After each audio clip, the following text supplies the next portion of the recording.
Welcome back to hell garden और यह episode 151। आज जियान टक्कर लेने वाला है उस साओयिंग से जिसे पिलटावर और साओ क्लैन की सबसे बड़ी जीनियस बोला जाता है। खैर पूरे मामले को जानने के लिए आपको पिछला एपिसोड देखना होगा, पर फिर भी चलो हम उसकी थोड़ी सी रिकैप कर लेते हैं। 5 ग्रेट क्लैंस के असेसमेंट टेस्ट में 3 फेज होते हैं। पहला फेज था सोल वैल्यू का, क्योंकि बाकी चारों कंपटीटर्स ने ऑलरेडी उस टेस्ट को दे दिया था, बारी आ गई थी जियान की। उससे पहले हमारे लिए जाना जरूरी है कि उस टेस्ट की सोल वैल्यू का रिकॉर्ड साओयिंग के नाम पे है। पहले जब तक जियान नहीं आया था तब तक था, लेकिन जियान की सोल वैल्यू सबको बहुत बड़ा सरप्राइज देती है, क्योंकि जियान का नंबर था 1395। वहीं पे पहले साओयिंग का रिकॉर्ड था 900 समथिंग। यहीं से सबकी नजरें जियान के ऊपर फोकस्ड हो जाती हैं। पहले टेस्ट में नंबर 1 स्कोर करने के बाद अब शुरुआत हो जाती है दूसरे टेस्ट की। इसमें अपनी स्पिरिचुअल स्ट्रेंथ का यूज करके ऊपर से गिरने वाली बीट्स को पकड़ना होता था। जो सबसे ज्यादा बीट्स को पकड़ेगा उसकी रैंक उतनी ही हायर होगी। इसमें अभी 89 बीट्स का रिकॉर्ड उस साओयिंग के नाम पे होता है, लेकिन जियान 93 स्कोर करके उसे तोड़ देता है।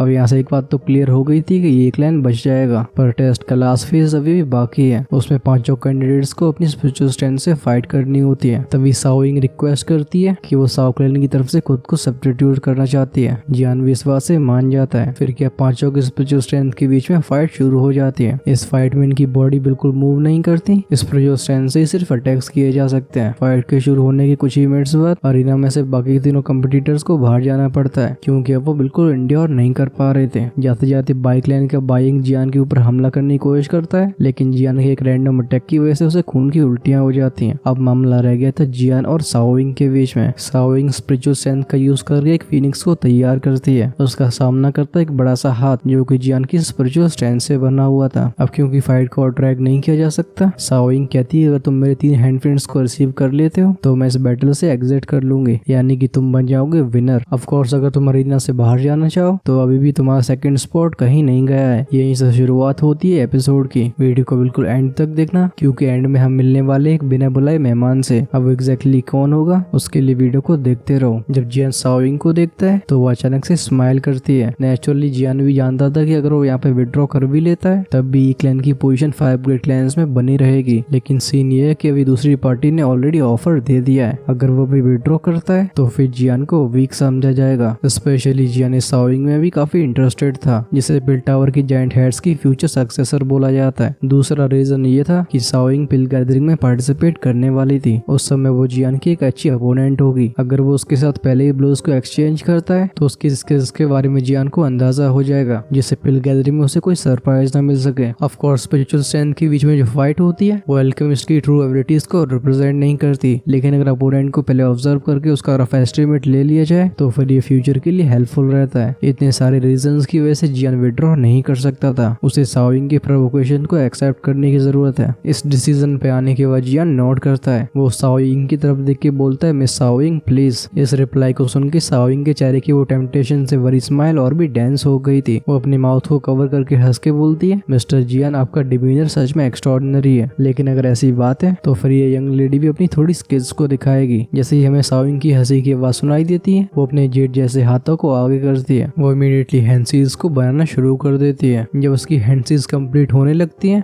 जियान डिस्कवर करता है कि एक वास्ट और माइटी स्ट्रेंथ उसके हाथ में इकट्ठी हो रही है। उस डिस्टॉर्टेड स्पेस में एक हल्का सा हैंडप्रिंट दिखाई दे रहा था। साओयिंग के इस हैंडप्रिंट को जियान ध्यान से देखता है। अंदर से जियान तो अमेज्ड फील कर रहा था, लेकिन एक्सटीरियर में उसकी आईब्रोज नेट हो गई थी। ये हैंडसीज स्पिरिचुअल स्ट्रेंथ को मैन्यूवर कर सकती है, जिससे अटैक्स फॉर्म कर जा सकते हैं। वो सेंस करता है कि जो स्पिरिचुअल स्ट्रेंथ उसके पाम के सामने इकट्ठी हो रही है वो पिछली स्पिरिचुअल फीनिक्स से बिल्कुल कमजोर नहीं है, लेकिन इन दोनों की पावर बहुत डिफरेंट है। दूसरे शब्दों में कहा जाए तो साओयिंग की अजीब सी हैंडसीज स्पिरिचुअल स्ट्रेंथ को इकट्ठा करके उसे स्ट्रेंथन करने की एबिलिटीज को पोजेस करती है। इसका इफेक्ट एक 2 टेक्निक जैसा है। साओयिंग के हाथों में स्ट्रेंज हैंडसीज मेंटेन रहती है। वो जियान की तरफ देख के एक स्माइल के साथ एक्सप्लेन करते हुए बोलती है एंशिएंट टाइम में अल्केमिस्ट अपनी पूरी स्पिरिचुअल स्ट्रेंथ का यूज कर पाते थे। इस वजह से उनके स्पिरिचुअल स्ट्रेंथ के अटैक 2 टेक्निक्स के बराबर थे। तब वैसी टेक्निक्स को अल्केमिस्ट के द्वारा सोल स्किल्स बोला जाता था। अब लगभग सारी सोल स्किल्स डिसअपियर हो गई हैं, लेकिन मैं जिस सोल स्किल को यूज कर रही हूँ उसका डिसअपियर होना बाकी है। इस वजह से ये स्ट्रॉन्ग होगी, तो मैं केयरफुल रहना होगा। इन शब्दों को सुन के जियान की बॉडी में चिल फैल जाती है। उसकी फायरी हॉट आके फोकस्ड हो जाती है उन हैंडसीज पे जो साओयिंग अपने हाथों से फॉर्म कर रही है। टियान हुओजुनजे ने ऐसी चीजों को पहले मेंशन किया था, लेकिन जिस चीज की वजह से जियान अभी अनसर्टन फील कर रहा था वो ये थी कि टियान जुनजे के अकॉर्डिंग वो soul skills soul training methods हैं। वहीं पे जिस चीज को साओयिंग परफॉर्म कर रही है उसे कंपेयर किया जाए तो फिर ये सोल स्किल एक स्पेशल अटैकिंग मेथड है जिसे ट्रेनिंग के लिए यूज नहीं किया जा सकता। जियान मन में ही कहता है क्या सोल स्किल्स को भी ऑफेंसिव या फिर ट्रेनिंग टाइप्स में डिवाइड किया गया है। इस तरीके की सिचुएशन को सिर्फ कैटेगराइज करके ही एक्सप्लेन किया जा सकता है। भले ये केस हो पर फिर भी जियान शाओइंग की सोल स्किल्स को सीखना चाहता था क्योंकि इस चीज की हेल्प से उसकी स्पिरिचुअल स्ट्रेंथ की पावर बढ़ जाएगी। उसके तर्कस में एक और ट्रम्प कार्ड आ जाएगा। सोल स्किल्स दो टेक्निक्स जैसी होती हैं। अगर एक एक्सपर्ट जो कि दुकी को प्रैक्टिस करता है उसके पास दो टेक्निक्स नहीं होती तो फिर वो अपनी दुकी पर रिलाई करके ही दूसरे इंसान से फाइट कर सकता है। वहीं पर अपोनेंट के पास दो टेक्निक्स हुई तो उस प्रैक्टिशनर का हारना लगभग पक्का है। कुछ ऐसी सिचुएशन जियान अभी फेस कर रहा था। शाओइंग सोल स्किल को पोजेस करती थी जिससे वो अपनी स्पिरिचुअल स्ट्रेंथ का मैक्सिमम यूज कर पाती है। वहीं पे जियान सिर्फ अपनी स्पिरिचुअल स्ट्रेंथ पर रिलाई करते हुए उसे ब्लॉक कर सकता है। अगर ये मामला लंबे समय तक के लिए कंटिन्यू रहता है तो फिर जियान नेचुरली डिसएडवांटेज में आ जाएगा। जियान शाओइंग की हैंड सीज को ध्यान से देखता है। उसकी आंखें कुछ इस तरीके से लग रही थी जैसे वो इसके हर एक पार्ट को ध्यान से याद रखना चाहता है। जियान की नजरों को देख के शाओइंग और भी डेंसली स्माइल करने लगती है। इमीडिएटली उसकी हैंड सीज लाइटनिंग स्पीड से चेंज होने लगती हैं। इससे जो लीजेंडरी फिगर्स फॉर्म हो रहे थे उन्हें देख के लोग डेजल्ड हो जाते हैं। वो कहती है मिस्टीरियस स्पिरिचुअल पाम इम्प्रिंट। उसके मुंह से आवाज निकली थी। शाओइंग की माइटी स्पिरिचुअल स्ट्रेंथ उसके हाथ में इकट्ठी हो जाती है। एक स्पिरिचुअल हैंडप्रिंट जो कि पाम के जैसा लग रहा होता है वो लाइटनिंग स्पीड से आगे शूट हो गया था। ये स्पेस को फोर्सफुली तोड़ते हुए आगे चला जाता है। ऑल्दो स्पिरिचुअल हैंडप्रिंट इनविजिबल था लेकिन ऐसे अनयूजुअल प्रेशर की वजह से जो लोग दूर भी बैठे हुए थे उन्हें भी सांस लेने में समस्या होने लगती है। जियान भी शाओइंग के अटैक को हल्के में नहीं लेता। उसके आईब्रोज के बीच में से एक मेजेस्टिक स्पिरिचुअल स्ट्रेंथ बाहर आती है जिसके बाद इसने फॉर्म कर लिया था एक स्पिरिचुअल फिस्ट जो कि रूथलेस तरीके से उस हैंडप्रिंट से टकरा जाता है। इस कोलिजन की वजह से एक इनविजिबल रिपल फैली थी। ग्राउंड में एक पावरफुल वेव फैलने लगती है। बड़े बड़े पत्थरों में से बैंग की आवाज आती है और वो क्रैक होकर वहीं पे विस्फोट हो जाते हैं। जैसे ये कोलिजन हुआ था उसकी खतरनाक सी फोर्स की वजह से जियान की बॉडी एकदम ट्रेम्बल हो जाती है। वो 10 कदम पीछे तक उड़ के चला गया था। वो जैसे तैसे अपनी बॉडी को स्टेबलाइज करता है। अभी रेड बाउंड्री लाइन और उसके पैरों में 100 फीट से कम की दूरी रह गई थी। बिना किसी डाउट के पहले एक्सचेंज में जियान डिसएडवांटेज में चला गया है लेकिन उसके चेहरे पे कोई डल एक्सप्रेशन नहीं आता। वो अपने सिर को दोबारा उठाता है और उसकी फियर्स नजरें फोकस्ड होती हैं शाओइंग के ऊपर। जियान डीप आवाज में कमांड करते हुए बोलता है अगेन। जब शाओइंग देखती है कि उसके स्पिरिचुअल इम्प्रिंट की वजह से जियान बस 10 कदम पीछे गया है उसकी उन ब्यूटीफुल सी आंखों में सरप्राइज फ्लैश हुआ था। वो अपने इस हैंडप्रिंट की पावर को अच्छे से समझती थी। कुछ टीयर 7 की हाई ग्रेड के एल्केमिस्ट भी इसे अच्छे से रिसीव नहीं कर पाएंगे लेकिन जियान ने ये मैनेज कर लिया। शाओइंग की आंखें फ्लिकर होती हैं। वो मन ही मन में कहती है ये फेलो सिंपल नहीं है। पिल गैदरिंग के दौरान ये खतरनाक अपोनेंट होने वाला है जैसे कि वो डैन चैन। उसके चेहरे की स्माइल और भी अल्लरिंग हो जाती है। उसका हॉडी कैरेक्टर हमेशा जीतना ही चाहता था। उसकी बड़ी डिजायर इनविजिबल होना नहीं बल्कि वो चाहती थी कि वो और भी अच्छे अपोनेंट्स को फेस करे। पास्ट में डैन चैन कुछ ऐसी अपोनेंट थी लेकिन डैन क्लैन ने उसे इस तरीके से हाइड करके रखा है जैसे उसके साथ कुछ एक्सीडेंट ना हो जाए। अगर कोई बड़ा मामला नहीं होता है तो वो डैन क्लैन को बिल्कुल छोड़ती भी नहीं है। इस वजह से जब शाओइंग ने जियान को देखा तो उसके हाथ एची फील करने लगते हैं। शाओइंग एक गहरी सांस लेती है। इस प्रोसेस के दौरान नहीं मैं नहीं बोलने वाला। वो अपने दोनों हाथों को आगे एक्सटेंड करती है जिसके बाद उसने हैंड सीज को बनाना शुरू कर दिया था। इमीडिएटली उसके दोनों हाथ ऐसे लगते हैं जैसे वो एक दूसरे से फाइट करने की कोशिश कर रहे हैं। लाइटनिंग स्पीड से उसकी हैंड सीज चेंज होने लगी थी। हैंड सीज के चेंज होते ही और भी मैजेस्टिक स्ट्रेंथ उसके पाम के सामने इकट्ठी होने लगी थी। इसकी वजह से एक ऐसा अनयूजुअल प्रेशर फैलता है जिसकी वजह से हॉल में बैठे लोगों के एक्सप्रेशंस चेंज हो गए थे। हालांकि यहाँ पे बैठने वाले लोग ऑर्डिनरी नहीं है लेकिन इन सभी ने भी ऐसे बहुत कम लोगों को देखा होगा जो अपनी स्पिरिचुअल स्ट्रेंथ को यहाँ तक यूज कर सकते हैं। आफ्टर ऑल इस एरा में दुकी पे ही फोकस किया जाता है। सोल जैसी मिस्टीरियस चीज को सिर्फ दुकी के साथ ही स्ट्रेंथन किया जाता था। इस वजह से जब वो देखते हैं कि शाओइंग किस तरीके से अपनी स्पिरिचुअल स्ट्रेंथ को यूज कर रही है वो अपने अंदर एक डिसबिलीफ को फील कर रहे थे। शाओइंग की चेंज हो रही हैंड सीज को जियान की फायरी हॉट आंखें लगातार देखती हैं। जब स्पिरिचुअल प्रेशर उसकी तरफ बढ़ता है जियान की आंखों को कवर कर लेती है एक जेट ग्रीन फ्लेम। जिस इंस्टेंट में जियान की आंखों को फ्लेम ने कवर किया था वो डिस्कवर करता है कि शाओइंग जिस लाइटनिंग स्पीड से हैंड सीज को चेंज कर रही है अब उसकी आंखों में बहुत ही स्लो हो गई है। जिन हैंड सीज को देख के लोग एकदम बैफल्ड फील करें अब उन्हें जियान बड़ी आसानी से समझने लगा था। जियान की स्पिरिचुअल कंट्रोल हाई लेवल पे पहुंच गई है। सामने यूज हो रही सोल्स के लिए एक ऐसा मेथड है जिसके द्वारा छोटी छोटी स्ट्रेंथ की मैक्सिमम पावर को अनलीश किया जा सकता है। आज तक इसके बारे में जियान को किसी ने एक्सप्लेन नहीं किया लेकिन जैसे ही शाओइंग ने आज जियान के सामने से डिस्प्ले किया इसकी वजह से जियान के सामने एक नई दुनिया का दरवाजा ही खुल गया है। स्पिरिचुअल स्ट्रेंथ को अटैक के रूप में कैसे यूज किया जाए ऐसे और भी कई कंफ्यूजन सब तुरंत ही गायब हो गए हैं। जियान के पास ट्रेजर्स की कमी नहीं है बस उन खजानों को खोलने की उसके पास चाबी नहीं थी। शाओइंग की लाइटनिंग जैसी हैंड सीज रुक जाती है। अभी उसके हाथ में एक मिस्टीरियस हैंड सील मेंटेन थी। कोई ऑर्डिनरी इंसान इस हैंड सील को देख के पूरी तरीके से कंफ्यूज हो जाएगा, क्योंकि ये हैंड सील किसी दो टेक्निक से बिल्कुल अलग है। हैंड सील्स के फॉर्म होने के बाद शाओइंग के चेहरे पे जेंटल स्माइल आती है। इमीडिएटली उसका लेफ्ट हैंड आगे बढ़ता है। जब हैंड सील मूव होती है, एक वास्ट और माइटी हैंड पेन टाइगर की तरह आके झपट्टा मारता है। हॉल में बैठे सभी लोगों की सोल में एक टाइगर का रोर सुनाई दिया था। जियान की आंखों में वो इनविजिबल मेजेस्टिक पाम लगातार मैग्नीफाई होता है। ये अटैक इतनी शार्प विंड को लेके आगे आ रहा होता है कि जियान के बाल भी हवा में उड़ रहे थे। उसके सामने का ग्राउंड जो कि ऑलरेडी पीसेस में टूट चुका है, अब वो पीसेस भी डस्ट में बदलने लगे थे। जब ये पाम इम्प्रिंट जियान की आंखों में मैग्नीफाई हो रहा था, जियान के गले से एक रोर की आवाज आती है। उसकी फिस्ट पाम में बदल जाती है और उसकी उंगलियां लगातार फ्लैश होने लगी थी। At the same time Jian unfamiliar सी हैंड सील्स को बनाने लगा था। वो हैंड सील्स जस्ट बनी थी, तभी वो वास्ट और माइटी पाम अराइव होता है। वो वायलेंट तरीके से जियान के हाथ से टकरा गया था। हमें एक बूम की साउंड सुनाई देती है। एक वेव के फॉर्म में इनविजिबल रिपल फैलती है। जियान की बॉडी पीछे गली को बनाती हुई शूट हो गई थी। जियान तुरंत ही अपनी फिस्ट को ग्राउंड में दे मारता है। इसकी वजह से 10 फुट गहरा गड्ढा बन गया था। तभी जियान की बॉडी स्टेबलाइज हो पाती है। जैसे वो अपने सर को पीछे घुमाता है तो वो डिस्कवर करता है कि उसका पैर लाइन से बस 3 मीटर की दूरी पे है। इस अटैक की वजह से जियान की हालत थोड़ी मेजरेबल हो गई थी, लेकिन उसकी आंखों की वो हीट और भी इंटेंस होती जाती है। वो शाओइंग को देखते हुए हंस के बोलते हैं अगेन। शाओइंग का एक्सप्रेशन फाइनली चेंज हो गया था। वो एक गहरी सांस लेती है। उसके हाथों ने जिस सील्स को मेंटेन करके रखा था वो अचानक से चेंज होने लगे थे। इसके बाद एक मैजेस्टिक पाम इम्प्रिंट जो कि पिछली बार से कई गुना बड़ा है, वो तूफान की तरह सबके सामने अपीयर होता है। हॉल में एक ड्रैगन का रोर फैलता है। जब शाओइंग के वो पाम प्रिंट आगे जाता है जो कि स्पिरिचुअल स्ट्रेंथ को कैरी कर रहा था, जियान की आंखें अचानक से वाइड हो जाती हैं। उसकी फिस्ट दोबारा पाम में चेंज होती है और उसके पाम हैंड सील्स को बनाने लगे थे। जब जियान इस हैंड सील को अनलीश करता है तो उसकी वास्ट और माइटी स्पिरिचुअल स्ट्रेंथ एक स्पेशल ट्रेजेक्टरी को फॉलो करने लगी थी। शाओइंग जो कि जियान की हैंड सील्स को देख रही होती है, उसकी आंखें अचानक से नैरो होती हैं। पहली बार उसकी आंखों में शॉक्ड एक्सप्रेशन फ्लैश हुआ था। ऐसा इसलिए क्योंकि जियान जिस हैंड सील को परफॉर्म कर रहे हैं, भले ही वो स्मूथ ना हो, लेकिन ये हैंड सील उसकी पुरानी हैंड सील्स के जैसी है। जियान की हैंड सील्स चौपी और स्लो होती हैं। ऐसा लग रहा होता है जैसे जियान ने अभी सीखा है। जैसे जैसे हैंड सील्स बन रही थी, मैजेस्टिक स्पिरिचुअल स्ट्रेंथ इनके चारों तरफ इकट्ठी होने लगती है। उसके पाम के सामने एक इल्यूजनरी सा पाम प्रिंट अपीयर होता है, लेकिन ये शाओइंग के हैंड प्रिंट से थोड़ा फीका था। लेकिन इस हैंड सील को देख के शाओइंग शॉक्ड हो गई थी। इसकी वजह से उसके हार्ट में एक स्टॉर्म क्रिएट हो जाता है। उसने कभी एक्सपेक्ट नहीं किया था कि जियान इतने कम समय में उसकी सारी हैंड सील्स को इमिटेट कर लेगा। लेकिन जिस फैक्ट ने उसे सबसे बड़ा शॉक दिया था वो ये थी कि जियान ने उसकी हैंड सील्स को सिर्फ मेमोराइज नहीं किया, बल्कि एक बार देखने के बाद ही वो उसे परफॉर्म कर पा रहा है। जब शाओइंग को ये सोल स्किल पहली बार मिली थी तो इसकी काफी लंबे समय तक की प्रैक्टिस के बाद ही वो ग्रेजुअली स्पिरिचुअल स्ट्रेंथ और फिंगर सील्स के कॉम्बिनेशन को समझ पाई थी। लेकिन अभी जियान ने बस कुछ ही मिनट्स में ऐसा करके दिखा दिया। इस सीन को देख के इवन वो शाओइंग जिसे डेमोनिक टैलेंट बोला जाता था वो भी शॉक हो गई थी। ऑफ कोर्स इसका मतलब ये नहीं था कि जियान का टैलेंट शाओइंग के टैलेंट को बहुत ज्यादा एक्सीड करता है। आफ्टर ऑल इतने सालों तक प्रैक्टिस करने के बाद जियान अपनी पूरी स्पिरिचुअल स्ट्रेंथ का यूज करना सीख गया है। ये स्पिरिचुअल हैंडप्रिंट जैसे शाओइंग ने डिस्प्ले किया था वो कोई बहुत हाई क्लास की सोल स्किल नहीं है। इस वजह से जियान के लिए इसकी ट्रिक्स को समझना कोई बहुत बड़ी बात नहीं है। बेसिक चीजों के लिए जियान की फाउंडेशन बहुत ज्यादा फर्म हो चुकी है। जैसे ही उसे अपॉर्चुनिटी मिलती है, जिस स्किल को सीखने में बाकियों को बहुत डिफिकल्टी होती है, उन्हें जियान बड़ी आसानी से मास्टर कर सकता है। लेकिन इन सभी चीजों के बारे में शाओइंग को कोई जानकारी नहीं होती। यही रीजन था उसके इतने बड़े शौक का। जियान की आंखों में बड़ा सा स्पिरिचुअल स्टॉर्म और भी बड़ा हो जाता है। जैसे स्पिरिचुअल प्रेशर उसके पास आता जाता है, जियान के हाथों के चॉप इमोशंस और भी तेज हो जाते हैं। उसकी फिंगर्स के चेंजेस को देख के ऐसा लग रहा था जैसे सील का प्रोसेस खत्म होने वाला है। सामने से आ रहे स्पिरिचुअल स्टॉर्म पे जियान की आंखें टिकी हुई थी। एक इंस्टेंट केवल उसके हाथ जो कि सील्स को चेंज कर रहे थे वो अचानक से पॉज हो जाते हैं। उसके मुंह से एक लो और डीप आवाज आती है। वो थंडर की तरह बोलता है हा। ऐसा करने से उसका मिस्टीरियस पाम प्रिंट आगे पुश हो जाता है। इस हैंड प्रिंट के आगे जाते ही हॉल में शार्प विस्लिंग विंड सुनाई देती हैं। वो invisible palm print spiritual strength को कंटेन करते हुए सभी की आंखों के सामने स्पिरिचुअल स्टॉर्म में टकरा जाता है। दोनों की कोलाइड होने के बाद हॉल में एक डीप और लो एक्सप्लोजन साउंड होता है। इस मोमेंट में लोगों की सोल्स में पियर्सिंग पेन फील हो रहा था। कोलिजन के पॉइंट ऑफ कांटेक्ट से इनविजिबल रिपल्स फैलती हैं। बहुत ही जल्दी अरीना के फ्लोर से टकरा गई थी। अभी ये कहा जा सकता है कि फ्लोर पूरी तरीके से चकनाचूर हो गया है। चारों तरफ डस्ट फैलती है। ऐसा होने से हॉल की विजिबिलिटी बहुत ही रिड्यूस हो गई थी। वो खतरनाक सा स्पिरिचुअल स्टॉर्म 1 मिनट के लिए चलता रहता है, जिसके बाद ही ग्रेजुअली डिसअपीयर हो गया था। इस समय अंधी हो चुकी जनता दोबारा से खड़ी हो जाती है। सबकी आंखें फोकस्ड होती हैं उस अरीना में जो पूरी तरीके से डिस्ट्रॉय हो चुकी है। अरीना में डस्ट भी ग्रेजुअली सेटल होती है। हॉल में मौजूद सभी की आंखों में वो सीन कैप्चर हुआ था। जियान एक रॉक प्लेटफॉर्म पर बैठा हुआ था जिसका रेडियस 1 मीटर के बराबर था। इस समय उसके सामने कई गहरे गहरे गड्ढे थे। अभी उसकी स्लीव्स पूरी तरीके से फट चुकी थी और उसकी अपीयरेंस थोड़ी सी मिजरेबल दिखाई देती है। ध्यान जाता है शाओविंग की तरफ जो कि जियान के सामने थी। अभी शाओविंग की 30 फुट की रेडियस में सब कुछ सही दिख रहा था। इवन उसके क्लोथ्स भी अभी क्लीन लग रहे थे, लेकिन यही सेम चीज उसके एक्सप्रेशंस के बारे में नहीं कही जा सकती। अभी उसका फेस एक्सप्रेशन सीरियस था। बिना पलक झपकाए वो जियान को लगातार देखती रहती है। इन दोनों के अपीयरेंस को देख के तो ऐसा क्लियर लगता है कि जियान यहाँ पे डिसएडवांटेज में रहा है। एल्डर चैंग जो कि खुद विड्रॉ कर चुके थे, वो जब देखते हैं कि इन दोनों के बीच की फाइट खत्म हो चुकी है तो उनकी आंखों में रिलीफ वाला एक्सप्रेशन आता है, जिसके बाद वो आगे जाते हैं। जब उनकी आंखों में चारों तरफ का सीन आता है तो बिटर स्माइल के साथ वो भी अपना सिर हिलाने लगे थे। ये दोनों ही डिस्ट्रक्टिव मेनियक्स हैं। शाओविंग साई करती है। वो एलिगेंट तरीके से खड़े होकर जियान को इन्फॉर्म करते हुए बोलती है, तीनों पाम अटैक्स खत्म हो चुके हैं और तुम हो विनर। उसके शब्दों को सुन के जियान भी स्माइल करता है। जैसे ही वो खड़ा हुआ था, कोइंसिडेंटली जस्ट उसके पीछे रेड लाइन थी। उसने शाओविंग के तीनों हैंड फ्रेंड्स को रिसीव किया था, लेकिन फिर भी वो रेड लाइन से बाहर नहीं गया। रूल्स के अकॉर्डिंग जियान जीत गया। शाओविंग के मुंह से शब्द जस्ट निकले थे, इस बड़े से हॉल का इंटीरियर क्वाइट हो जाता है। शाओ क्लैन के मेंबर्स के एक्सप्रेशन बहुत स्टेफ हो गए थे। उन्होंने इमेजिन नहीं किया था कि शाओविंग हार जाएगी। खासकर शाओ डैन का फेस ग्रीन था। वो चुपचाप से जियान को कर्स करता है। वो कहता है ये बेस्टर्ड बहुत लकी है। साइड में बैठा शाओशु इस बात को सुनकर रिप्लाई करता है, जियान ऑर्डिनरी इंसान नहीं है। अगर शाओविंग को छोड़ दिया जाए तो शाओ क्लैन की पूरी यंगर जनरेशन में उसे कोई भी कंटेंट नहीं कर सकता। वो आगे कंटिन्यू करते हुए बोलता है, खैर ये तो बस इनिशियल एक्सचेंज है। अगर ये दोनों पिल गैदरिंग में मिलते हैं तो जियान शायद शाओविंग को बीट नहीं कर पाएगा। शाओशु के वर्ड्स को सुन के शाओ डैन के एक्सप्रेशन और भी अगली हो गए थे। उसने एक बार जियान से फाइट करी थी, वेल एग्जैक्टली स्पिरिचुअल फाइट करी थी। तब जियान भले ही स्ट्रॉन्ग रहा हो, लेकिन वो स्टेज तक तो नहीं पहुंचा था। क्लियरली पिछले कुछ महीनों से जियान बहुत तेजी से इम्प्रूव कर रहा है और थोड़ी इम्प्रूवमेंट स्पीड सच में कुछ ज्यादा ही शॉकिंग है। हॉल में साइलेंट काफी लंबे समय तक बना रहता है। इसे तोड़ती हैं लोगों की गहरी सांसें। इतने सालों में सेम जनरेशन में शाओविंग ने पहली बार किसी से हार मानी थी। पिल रीजन में शाओविंग नाम कुछ ज्यादा ही फेमस है, विच एक ऐसा टाइटल है जिसकी रेपुटेशन बहुत ही फियर्स है। सेम जनरेशन में से किसी को ढूंढ पाना जो कि उससे कंपेयर किया जा सके, ये काम भी बहुत डिफिकल्ट लगता है। जियान के रिजल्ट्स को देख के येजोंग और शिंगलिन जो कि ये क्लैन की सीट्स में बैठे हुए थे, उनके चेहरों पर शॉक और एक्साइटमेंट दिखाई देता है। इस टेस्ट के रिजल्ट में जियान की आंसर शीट एकदम परफेक्ट निकली है। इस रियलिटी पे वो लोग विश्वास नहीं कर पा रहे थे। तीनों ही सेक्शंस में पहली पोजीशन सिक्योर करना ये क्लैन ने शायद ऐसा कभी अपनी पीक कंडीशन में ही किया हो। जब इन दोनों के एक्साइटमेंट से भरे चेहरों को लिटिल फेई डॉक्टर और टियान हो जुन से देखते हैं तो उनके चेहरों पर भी स्माइल्स आ गई थी। शाओशियान की प्रिटी आंखें अरीना में जाती हैं। शुरुआत से जियान ने किसी को भी डिसअपॉइंट नहीं किया। उसका अपोनेंट चाहे कितना भी अच्छा रहा हो, लेकिन उसने कभी हार नहीं मानी। इस तरीके के कॉन्फिडेंस की वजह से जिसमें वाइटैलिटी भरी हुई है, इसी वजह से जियान एक एक्सेप्शनली अलोरिंग चार्म को पोजेस करता है। ट्रू सक्सेस को अचीव करने के लिए इंसान को खुद पे सच्चा विश्वास होना चाहिए। सीन दोबारा अरीना की तरफ जाता है। जियान अपने कपड़ों की फटी हुई स्लीव्स को तोड़ देता है, जिसके बाद वो शाओविंग की तरफ हाथ कप करके हंस के बोलता है, मैं शाओविंग आपका मुझ पर दया दिखाने के लिए धन्यवाद। अगर आप सच में एक और पाम अटैक मेरे ऊपर कर देती तो फिर शायद उसे रिसीव करने की मेरे पास एबिलिटी नहीं थी। जियान के फ्री और इजी गोइंग मैनर को देख के शाओविंग भी स्माइल करती है। वो कहती है, तुम मेरे बाकी के हैंड प्रिंट्स को भी लर्न करना चाहते हो है ना। शाओविंग की स्ट्रेट फॉरवर्ड वर्ड्स को सुन के जियान भी अचानक से एम्बेरेस फील करने लगा था। इस स्पिरिचुअल हैंड प्रिंट को लर्न करना बहुत डिफिकल्ट नहीं है। मोस्ट लाइकली सोल स्किल का लेवल कुछ खास हाई नहीं होगा, लेकिन जियान के लिए जिसने कभी ऐसी सोल स्किल को प्रैक्टिस नहीं किया है, ये वो ट्रेजर है जिसे मनी से परचेज नहीं किया जा सकता। जियान को एम्बेरेस्ड होते हुए देख शाओविंग अपने मुंह को कवर करके हंसने लगती है। अपनी फुट स्टेप को शिफ्ट करके वो उसके साइड में आती है। अपनी चालाकी से भरी आंखों को लेकर वो जियान से बोलती है, अगर मिस्टर जियान के पास टाइम हो तो परहैप्स प्राइवेटली हमारे बीच में एक्सचेंज हो सकता है। मेरे पास और भी सोल स्किल्स हैं, बस उन्हें सीक्रेटली लर्न करने की आपके पास एबिलिटी होनी चाहिए। हवा में उड़ के एक हल्की सी फ्रेग्रेंस आती है। जियान की आंखें उस बीवचिंग फेस को देखती है जो भी बहुत ज्यादा क्लोज था। उसके हार्ट में एक रिपल क्रिएट हुई थी, लेकिन इसे फील करके वो तुरंत ही कॉशन में आ जाता है। उसका फेस एक्सप्रेशन लेस था और वो स्माइल करके कहता है, अगर मेरे पास टाइम हुआ तो मैं डेफिनेटली मिस शाओविंग के साथ एक और स्पार्क करना चाहूंगा। वेल स्पार्क का मतलब होता है एक फ्रेंडली मैच। ऑल्दो लकी रखे जियान ने इस फाइट को जीत लिया था, लेकिन वो अंदर से अच्छे से जानता था कि शाओविंग के लिए बस वार्म अप ही है। इस एक्सचेंज के बाद जियान ये क्लियरली समझ गया था कि शाओ क्लैन की विच डेफिनेटली ऑर्डिनरी नहीं है। उसके पास पिल गैदरिंग के टॉप 3 स्पॉट में आने की डेफिनेटली एबिलिटी है। ऐसा इसलिए क्योंकि जियान सेंस कर पा रहा था कि शुरुआत से ही शाओविंग ने अपनी पूरी स्ट्रेंथ का यूज ही नहीं किया। इस बार जियान को लक का साथ मिला, जिसकी वजह से शाओविंग के स्पिरिचुअल हैंडप्रिंट को जियान ने सीक्रेटली लर्न कर लिया। और तो और ये बहुत नेचुरल बात है कि शाओविंग ने जिन सोल स्किल्स को प्रैक्टिस किया है वो जियान के साथ शेयर नहीं करने वाली। एक बार इंसिडेंट हो गया है, लेकिन अगर फ्यूचर में जियान और शाओइंग के बीच में स्पार होती है तो वो ऐसी सिचुएशन को जरूर रोकेगी। इस वजह से उन सोल स्किल्स को सीक्रेटली लर्न करने के बारे में जियान को तो भूल जाना चाहिए। जियान के गैस के हिसाब से ये शाओइंग जिसको पहली बार लॉस हुआ है वो अपने दिल में इससे थोड़ी डिस्प्लीज तो फील कर ही रही होगी। इस वजह से हिसाब बराबर करने के लिए वो एक चांस को ढूंढना चाहती है। जियान के भटकाने वाले रिप्लाई को सुन के शाओइंग अनकंसर्न्ड थी। इस कॉन्टेक्ट के बाद उसके पास जियान के कैरेक्टर की भी एक सिंपल सी अंडरस्टैंडिंग है जो कि सभी की बातों को इग्नोर करता है। वो अच्छे से समझ गई थी कि सामने खड़ा इंसान बाकी लोगों की तरह उसकी ब्यूटी के पीछे नहीं जाएगा, लेकिन उसके ट्रू अपोनेंट में ऐसी क्वालिटीज का होना जरूरी भी है। शाओइंग की प्रिटी आंखें जियान को अच्छे से स्टडी करती हैं, जिसके बाद उसके चेहरे पे दोबारा टेम्पटेशन भरी स्माइल आ जाती है। वो कहती है पिल गैदरिंग बहुत जल्दी शुरू होने वाली है, होपफुली हम वहाँ पे मिलेंगे। मैं जानती हूँ कि पहले टेस्ट में भी तुमने अपनी पूरी स्ट्रेंथ का यूज नहीं किया। ये कहने के बाद वो पीछे मुड़ती है और जाने लगी थी लार्ज हॉल की तरफ। इसके चलने के तरीके में लेजीनेस और हॉटीनेस दोनों ही दिखती हैं। इस फिगर को देख के जियान भी साय करने लगा था। सच में इस लड़की से डील करना आसान नहीं है। हॉल में बैठे सभी लोग शाओइंग को देखते हैं जो शाओ क्लैन के मेंबर्स को लेके हॉल से बाहर चली गई थी। वो एक दूसरे को देख के साय करने लगे थे। किसी ने एक्सपेक्ट नहीं किया था कि इन 5 ग्रेड क्लैंस के टेस्ट में एक ऐसा डार्क हॉर्स अपीयर होगा। इवन शाओ क्लैन की शाओइंग भी इसके द्वारा सरप्राइज हो चुकी है। टेस्ट के खत्म होने के बाद लोग यहाँ पे ज्यादा समय तक नहीं रहना चाहते थे। इसकी वजह से वो फटाक से यहाँ से जाना शुरू कर देते हैं। कुछ ऐसे फैक्शंस जिनके रिलेशंस पास्ट में ई क्लैन के साथ रहे थे वो इस जीत के बाद उनसे ग्रीट करना शुरू कर देते हैं। ऑल्दो ई क्लैन डिक्लाइन हो गया है, लेकिन 5 ग्रेड क्लैंस में अभी उनकी पोजीशन बरकरार है। फ्यूचर में वो भी एल्डर सीट को मेंटेन करेंगे। उनकी पोजीशन शाओ क्लैन के बराबर तो नहीं होगी, लेकिन फिर भी उनसे कोई ऑर्डिनरी फैक्शन कंपेयर नहीं कर सकता। इन सभी को ग्रीट करते हुए ये जोंग भी स्माइल करते हैं। भले ही जीत की वजह से उन्हें सांस लेने का टाइम मिल गया हो, लेकिन इनके पास गवर्नमेंट दिखाने का कैपिटल नहीं था। अपने क्लैन के डिक्लाइन और डेस्परेशन के दिनों को देखने के बाद ये जोंग को अच्छे से समझ में आ गया था कि किन शब्दों का यूज किया जाए जो उनके लिए बेनिफिशियल हो। जियान भी रैंडमली अपने ऊपर वाले कपड़ों को बदल लेता है, जिसके बाद वो यूक्रेन की सीट्स की तरफ चला गया था। जियान को आते हुए देख शिनलैंग फटाक से पूछती है बिग बुद्ध जियान क्या आप ठीक हो? वो स्माइल करके अपने हाथ को वेव कर देता है। वो कुछ कह नहीं पाला था तभी उसकी आंखें साइड में जाती हैं। वो देखता है डेनजोन डैन क्लैन के लोगों को लेके आगे आ रहा है। डेनजोन हाथ कप करके येजोंग को ग्रीट करता है, जिसके बाद उसका ध्यान जाता है जियान की तरफ। वो स्माइल के साथ कहता है मिस्टर जियान आप सच में सरप्राइजेस से भरे हुए हो। बताओ इवन वो शाओइंग भी तुमसे डील नहीं कर पाई। जियान की नजरों में इस डेनजोन का एक्सप्रेशन अच्छा था। ये और शाओशू ऐसा इंसान है जो अपने नुकसान को एक्सेप्ट करते थे। वो उस बाइंग की तरह घटिया इंसान नहीं थे। इस वजह से जैसे ही वो देखता है कि डेनजोन खुद उसे कॉन्ग्रेचुलेट करने का इनिशिएटिव ले रहा है तो जियान भी स्माइल करता है। वो कहता है ये तो बस छोटी मोटी स्किल्स हैं, लेकिन अभी उसने पूरी स्ट्रेंथ का यूज नहीं किया, वरना मैं उसके अटैक्स को एंड्योर नहीं कर पाता। कहते कहते जियान की नजरें शिफ्ट होती हैं उस यंग लेडी की तरफ जो डेनजोन के पीछे खड़ी हुई थी। अभी वो यंग लेडी भी जियान को काफी क्यूरियोसिटी के साथ देख रही होती है। जैसे वो सेंस करती है कि जियान भी उसकी तरफ देख रहा है, तुरंत ही उसके चेहरे को रेड कलर ने कवर कर लिया था। ऑस्ट्रिच की तरह अपनी गर्दन को श्रिंक करके वो डेनजोन के पीछे छिप जाती है। डेनजोन अपोलोजेटिक एक्सप्रेशन के साथ बोलता है ये मेरी यंगर कजन सिस्टर है, ये अनफेमिलियर लोगों के साथ बात करना पसंद नहीं करती। जियान स्माइल करके अपना सिर हिलाता है। वो बैच टेस्ट के दौरान इस यंग लेडी के कांटेक्ट में आ चुका था। वो जानता था कि इस यंग लेडी के पास कुछ स्ट्रेंज एबिलिटीज हैं, और तो और जिस तरीके से शाओइंग इसकी तरफ देख रही होती है ये बात क्लियर थी कि इस यंग लेडी ने अपनी ट्रू स्ट्रेंथ को दिखाया नहीं है। बस जियान के लिए सरप्राइज की बात ये थी कि वो इस डैंग चैन की स्पिरिचुअल फ्लक्चुएशंस को बिल्कुल सेंस नहीं कर पा रहा। इस समय ये बड़ा सा हॉल मैस बन चुका था। इस वजह से डेनजोन का भी ज्यादा समय तक रुकने का प्लान नहीं था। वो कहता है मिस्टर जियान अगर फ्यूचर में तुम्हारे पास फ्री टाइम हो तो आप होली पिल सिटी के डैन मैनर में आ सकते हो, हम आपका वहाँ पे अच्छे से वेलकम करेंगे। जियान से थोड़ी और देर तक चैट करने के बाद वो स्माइल करता है और अपने हाथ कप करके वो गुड बाय कह लेता है। जियान की आंखें डेनजोन के ग्रुप को जाते हुए देखती हैं, जिसके बाद उसका ध्यान जाता है येजोंग की तरफ। अपनी स्ट्रेंथ को शो करने से ये होता है लोग तुम्हें सीरियसली लेना शुरू कर देते हैं। जियान अपने वेस्ट को स्ट्रेच करके हंस के बोलता है क्योंकि टेस्ट खत्म हो गया है तो हमें भी चलना चाहिए। लेकिन उसके मुंह से आवाज आई थी तभी पीछे से किसी की वेट वाली आवाज आती है। अनसर्टन निगाहों को लेके जियान पीछे मुड़ता है। उसे दिखाई देते हैं एल्डर चैंग जो कि स्माइल के साथ आगे आ रहे हैं। खैर वो एल्डर चैंग को हल्के में नहीं ले सकता था। वो भी मुस्कान की चमकान के साथ कहता है एल्डर चैंग क्या बात है। एल्डर चैंग अपनी दाढ़ी को सहलाते हैं। पहले उनकी आंखें जाती हैं येजोंग की तरफ। वो कहते हैं येजोंग कांग्रेचुलेशंस, तुमने 5 ग्रेड क्लैंस में अपनी पोजीशन को सिक्योर कर लिया है। ये सुन के येजोंग के चेहरे पे बिटर एक्सप्रेशन आ गया था। वो कहते हैं एल्डर चैंग आपकी हेल्प के बिना ये नहीं हो पाता, हमारा ये क्लैन आपके इस फेवर को हमेशा याद रखेगा। एल्डर चैंग अपने हाथ को वेव करते हैं। उनकी आंखें लैंड करती हैं जियान को और वो स्माइल के साथ कहते हैं लेकिन तुम्हारे ई क्लैन को इस बार बहुत ही आउटस्टैंडिंग हेल्पर मिला है, तुम्हारा नाम जियान है राइट? जियान स्माइल करके नोट करता है। एल्डर चैंग कहते हैं मैंने तुम्हारे और आइसवर वैली के मैटर के बारे में सुना है, याओ चेन तुम्हारे टीचर हैं राइट? ये सुन के जियान की आंखें कोल्ड हो जाती हैं, लेकिन इससे पहले वो रिप्लाई कर पाता एल्डर चैंग हाथ वेव करके बोलते हैं तुम्हें एंग्शियस होने की आवश्यकता नहीं है। अगर हम उनके बारे में सच में बात कर रहे हैं तो एक समय में याओ चेन ने मेरी भी हेल्प करी थी। ये सुन के जियान का हार्ट थोड़ा सा रिलैक्स हो गया था। भले वो हेजिटेट फील कर रहा होता है पर फिर भी इस मैटर को हाइड नहीं किया जा सकता। फाइनली वो एक हल्के से नोड करता है। एल्डर चैंग साय करते हैं। वो एक एनवी से भरी टोन में बोलते हैं उस ओल्ड फेलो की आईसाइट अभी भी इतनी शार्प है। इन वर्ड्स को सुन के जियान भी स्माइल ही कर सकता था। एल्डर चैंग फटाक से टॉपिक को चेंज करके पूछते हैं तुम इस बार पिल रीजन में पिल गैदरिंग की वजह से आए हो राइट? इसके रिगार्डिंग जियान भी कुछ हाइड नहीं करता, वो फटाक से नोड कर देता है। एल्डर चैंग अपनी बियर्ड को फॉन्डल करते हुए एक सीरियस मैनर में सजेस्ट करते हैं पिल गैदरिंग शुरू होने वाली है, लेकिन मैं उम्मीद करता हूँ कि तुम हमारे साथ पिल टावर में आओ, पर इससे तुम्हारी कुछ हेल्प हो सकेगी। इस बात को सुन के जियान थोड़ा स्टार्टर्ड हो गया था। वो हेजिटेशन के साथ पूछता है मैं आपके साथ पिल टावर में चलूं? शुरुआत से ही पिल टावर को लेके जियान का एटीट्यूड फियरफुल और रिस्पेक्टफुल है। ये एग्जिस्टेंस हॉल ऑफ सोल के साइड में रैंक करता है। इसकी स्ट्रेंथ डेफिनेटली एक्सट्रीमली टेरिफाइंग होने वाली है। जियान की हेजिटेशन को एल्डर चैंग सेंस कर लेते हैं। वो एक्सप्लेन करते हुए कहते हैं आई थिंक एसोसिएशन हेड और बाकी लोग तुमसे मिलने में बहुत ही इंटरेस्टेड होंगे और इससे तुम्हारा कोई नुकसान नहीं होने वाला। जियान की हार्ट बीट बढ़ती है। वो कहता है एसोसिएशन हेड एक ऐसा इंसान जिसे एल्डर चैंग भी इस तरीके से एड्रेस कर रहे हैं जो कि खुद पिल टावर के 8 ग्रेट एल्डर्स में से एक हैं। आखिर वो पिल टावर के मिस्टीरियस हेड्स के अलावा और कौन हो सकता है? एल्डर चैंग हंसते हैं। अब उनकी आवाज काफी टेम्पटिंग लगने लगी थी। वो कहते हैं जिस तरीके से मैंने पिछली फाइट को विटनेस किया तुम साओइंग की स्पिरिचुअल हैंडप्रिंट में काफी इंटरेस्टेड लग रहे हो। उसने वो स्पिरिचुअल हैंडप्रिंट पिल टावर से ही लर्न किया है। ये टेम्पटेशन यूजलेस नहीं होती। तुरंत ही जियान की फायरी हटा के फोकस्ड हो जाती है एल्डर चैंग पे। वो एक पल के बाद नोट कर देता है जिस तरह की पिल टावर की पोजीशन और स्ट्रेंथ है, अगर वो जियान को हार्म करना चाहते हो तो नेट्रिक्स खेलने की जरूरत नहीं है। इस रीजन की वजह से इस ऑफर को एक्सेप्ट करने में कोई परेशानी नहीं होनी चाहिए। जियान को नोट करते हुए देख एल्डर चैंग स्माइल करके रिप्लाई करते हैं तो फिर ये मैटर सेटल हो गया। कुछ दिनों के बाद मैं पर्सनली ये मैनर में आऊंगा जिससे हम साथ में पिल टावर जा सके। एल्डर के इन शब्दों को सुन के जियान हंस के नोट करता है। उसने एल्डर चैंग के साथ कुछ और देर तक बात कर ली थी, जिसके बाद जियान भी अपनी टोली को लेकर चला गया था। जैसे जैसे एल्डर चैंग की आंखों से जियान डिसअपीयर होता जा रहा था, उनके चेहरे की वो स्माइल भी धीरे धीरे करके विड्रॉ होती जाती है। वो बड़बड़ाते हुए बोलते हैं जैसा कि एसोसिएशन हेड ने बताया है हॉल ऑफ सोल इस पिल गैदरिंग में पार्टिसिपेट करने के लिए किसी को डिस्पैच करेगा। ये 3000 बर्निंग फ्लेम उनके हाथों में लगनी नहीं चाहिए। इस वजह से पिल टावर बस ऐसे ट्रस्टवर्दी इंसानों को ढूंढ सकता है जिनके पास हॉल ऑफ सोल्स को बीट करने की स्किल्स हों। होली पिल सिटी में 5 ग्रेट क्लैंस का ये टेस्ट काफी ग्रैंड इवेंट माना जाता है। इसके आउटकम पे बहुत सारे फैक्शंस ध्यान रख रहे होते हैं। इस वजह से जैसे ये टेस्ट खत्म हुआ था उसके अंदर हुए सारे के सारे इंसिडेंट्स को बड़ा चढ़ा के फैला दिया जाता है। ये क्लैन ने टॉप पोजीशन को हासिल किया है। जो फैक्शन ये क्लैन की ह्यूमिलिएशन का वेट कर रहे थे, ये इन्फॉर्मेशन उनके लिए एक हैवी बॉम्ब की तरह थी। पहले इवन कई लोगों ने ये डिस्कस भी किया था कि क्या ये क्लैन 5 ग्रेट क्लैंस में अपनी पोजीशन को डिजर्व भी करता है, लेकिन अचानक से आई इन्फॉर्मेशन उनके गालों पे एक रूथलेस स्लैप थी, जिसकी वजह से कई लोग डिसबिलीव फील करते हैं। जैसे जैसे ये इन्फॉर्मेशन और भी फैलती है, ये इन्फॉर्मेशन थोड़ी सी क्लियर भी होने लगी थी। पूरे मैटर के बारे में भी लोगों को समझ में आता है ये सब एक यंग मैन की वजह से हुआ है जिसका नाम था जियान। इस वजह से कुछ दिनों के शॉर्ट टाइम में ही जियान होली पिल सिटी का एक हॉट टॉपिक बन गया था। सभी उसको लेके एक्सट्रीमली इंटरेस्टेड दिखाई देते हैं। आखिरकार ऐसा होता भी क्यों नहीं, एक डार्क हॉर्स जो कि साविंग से कंपेरेबल है वो अपीयर हुआ है। खैर जब इस मैटर को लेके दुनिया में अप्रोर फैला हुआ था, जियान लो प्रोफाइल को रखना शुरू कर देता है। बहुत कम बारी वो ईमेनर से बाहर गया था, उसका मैक्सिमम टाइम वहीं पे गुजरता था। साविंग के जिस हैंडप्रिंट को जियान ने सीक्रेटली लर्न किया था, पिछले कुछ दिनों में जियान लगातार उसकी प्रैक्टिस करता है। इस क्वाइट ट्रेनिंग के दौरान टाइम जल्दी से फ्लो होने लगता है। फ्लो ऑफ टाइम के साथ ही पिल गैदरिंग और भी अप्रोच करती है। पिल गैदरिंग के पास आने की वजह से होली पिल सिटी में वैसे क्राउड एंटर होने लगा था। होली पिल सिटी का ये स्पेशियस एरिया ऑलमोस्ट इसके हर एक स्पॉट को लोगों के द्वारा ऑक्यूपाई किया जा चुका है। सिटी के बहुत सारे इंस और होटल्स पूरी तरीके से फुल हो गए थे। ये जगह वो हो गई थी जहाँ पे अभी पूरे कॉन्टिनेंट की निगाहें गड़ी हुई हैं। सीन शिफ्ट होता है यमुना के एक क्वाइट से कोर्टयार्ड में। एक पत्थर से बनी चेयर के ऊपर जियान अपनी आंखें बंद करके बैठा हुआ था। उसके दोनों हाथ स्लोली मिस्टीरियस हैंडसीज को फॉर्म करते हैं। अगर इन्हें कोई केयरफुली ऑब्जर्व करेगा तो वो डिस्कवर करेगा कि सारी हैंडसीज वही स्पिरिचुअल हैंडप्रिंट्स हैं जिन्हें जियान ने साविंग से सीक्रेटली लर्न किया है। हालांकि अभी भी जियान इन हैंडसीज को काफी स्लो मैनर में फॉर्म कर पा रहा है, लेकिन अब इन्हें देख के वो पहले वाली अनफैमिलियर फीलिंग नहीं आती। और तो और जैसी उसकी हैंडसीज चेंज होती थी, उसके एवरा उसके बीच में से स्पिरिचुअल स्ट्रेंथ बाहर आती थी। तुरंत ही स्पिरिचुअल स्ट्रेंथ एक स्पेशल ट्रैजेक्टरी फॉलो करती थी। उसके हाथों में हैंडसीज करीब 10 मिनट तक चेंज होती रहती हैं, जिसके बाद ही स्लोली स्टॉप हुई थी। जियान की आंखें हल्के से ओपन होती हैं। उसने अपनी सांस को एक्सेल किया था। हम जियान को अपनी जगह पे खड़े होते हुए देखते हैं। अभी उसके दोनों हाथ पीछे थे। अचानक से उसका शरीर घूमता है। उसकी वो काली आंखें फोकस होती हैं सामने की खाली स्पेस पे। वो कहता है क्योंकि तुम यहाँ पे आ चुके हो तो फिर अपने आप को यहाँ पे क्यों हाइड कर रहे हो। जैसे जियान की वॉइस साउंड हुई थी, उसके सामने का स्पेस हल्का सा फ्लक्चुएट होता है। बहुत ही जल्दी एक ह्यूमन फिगर जिसे काले कपड़ों ने रैप करके रखा था उस डिस्टॉर्टेड स्पेस से मटेरियलाइज हुआ था। वो कहता है तुम सच में उस ओल्ड फेलो याओ चैन के डिसाइपल हो। तुम्हारा परसेप्शन अच्छा है। जियान की आंखें इस बिन बुलाए मेहमान को देखती हैं। सामने खड़े बंदे से एक फैमिलियर सी फीलिंग आती है। तुरंत ही जियान की आंखें डार्क होती हैं। वो एक ऐसी कोल्ड आवाज में कहता है तू हॉलो सोल से है। वो ब्लैक रोब्ड ह्यूमन फिगर हंसता है। वो कहता है हाँ मैंने सुना है उस ओल्ड फेलो याओ चैन की बोन चिलिंग फ्लेम तुम्हारे पास है। मैं यहाँ पे उसे लेने के लिए आया हूँ। जैसे उसके मुंह से आवाज बाहर आती है, उसकी बॉडी में से रिलीज होती है एक डार्क ब्लू फ्लेम। इस डीप ब्लू फ्लेम को देख के जियान की आंखें अचानक से नैरो हो गई थी। वो कहता है सी हार्ट फ्लेम। इनिशियली ये सी हार्ट फ्लेम थी उस हान फेंग के पास, लेकिन जब जियान ने उसे दोबारा से कैप्चर किया तो उसे मालूम पड़ता है कि उसकी बॉडी से सी हार्ट फ्लेम ऑलरेडी छीन ली गई है। ये बिन बुलाया मेहमान जिसके पास सी हार्ट फ्लेम है, इसकी आइडेंटिटी रिवील होने से पहले हमारा ये एपिसोड खत्म हो जाता है। अब देखो तुम्हारे भाई की तो इसमें कोई गलती नहीं है क्योंकि ऑथर ने इस चैप्टर को खत्म कर दिया है। खैर ये सही भी है क्योंकि अगर मैं 10-15 मिनट और भी एक्सप्लेन करता हूँ तब भी तुम्हें सेटिस्फेक्शन नहीं मिलने वाला। इस वजह से आपको वेट करना होगा फुल लेंथ की वीडियो का। अगर इसमें आज 7000 लाइक्स कंप्लीट हो जाते हैं तो मोस्ट लाइकली आपको वो शाम तक देखने को मिल जाए। डिसीजन आपके हाथों में। अगले पार्ट में हमें इस मिस्टीरियस ब्लैक रोब्ड इंसान की आइडेंटिटी के बारे में तो मालूम पड़ेगा ही, साथ ही में स्टोरी में एंटर करेंगे और भी बड़े बड़े कैरेक्टर्स। समझने वाले समझ गए होंगे, लेकिन कमेंट सेक्शन में स्पॉयलर्स को मत फैलाना वरना तुम्हारा भाई भी वॉलेंट हो सकता है। खैर जो भी हो, लेकिन मैं ये तो कह ही सकता हूँ कि वो एपिसोड काफी एक्साइटिंग होने वाला है। और अगर आप उसे मिस नहीं करना चाहते तो जो भी तक चैनल को सब्सक्राइब करना भूल गए उस सब्सक्राइब बटन को स्मैश कर सकते हैं। ऐसा करने से फ्यूचर का सारा कंटेंट आपको सबसे पहले मिला करेगा। और बड़े बवाल से सरप्राइज की बात यह है कि बिल्कुल फ्री है। लाइक टारगेट अगर कंप्लीट नहीं भी होता है और तुमसे वेट नहीं किया जा रहा तो तुम चैनल के प्रीमियम मेंबर बन सकते हो। ये ज्वाइन बटन आपको चैनल के होम पेज पे मिल जाएगा। जैसे नेक्स्ट पार्ट को प्रिपेयर करूंगा अर्ली एक्सेस के रूप में आप उसे रात को ही देख पाओगे। चलो ये तो रही एडवर्टाइजमेंट की बात। तो मैं एक्सप्लेनेशन कैसी लगी है फटाफट से कमेंट्स में लिख के बताओ। कुछ लोगों का कहना है कि इस BTTH नोवेल के बाद BTTH की गॉड वाली स्टोरी को एक्सप्लेन किया जाए, लेकिन BTTH से भी ज्यादा खतरनाक सी स्टोरीज ऑलरेडी अवेलेबल है। ऑफ कोर्स इसमें परफेक्ट वर्ल्ड और थ्रोन ऑफ सील तो आता ही है, लेकिन 9 स्टार बॉडी हाजेमनाट जो कि बहुत ज्यादा फेमस नोवेल है, इसे भी मैंने काफी समय पहले रीड किया था। ऑनेस्टली उसकी स्टोरी एकदम टॉप नॉच है। तुम्हारी क्या राय है कमेंट्स में लिख के बताना। इसी के साथ हम इस वीडियो को क्लोज करते हैं। अगर पिछला पार्ट नहीं देखा है तो लेफ्ट में क्लिक करके देख सकते हो। राइट में आपको मिल जाएगा नेक्स्ट एपिसोड। चेकआउट करना मत भूलना। हमारा मिलना होगा वीडियो के उस पार। तब तक के लिए टाटा बाय बाय।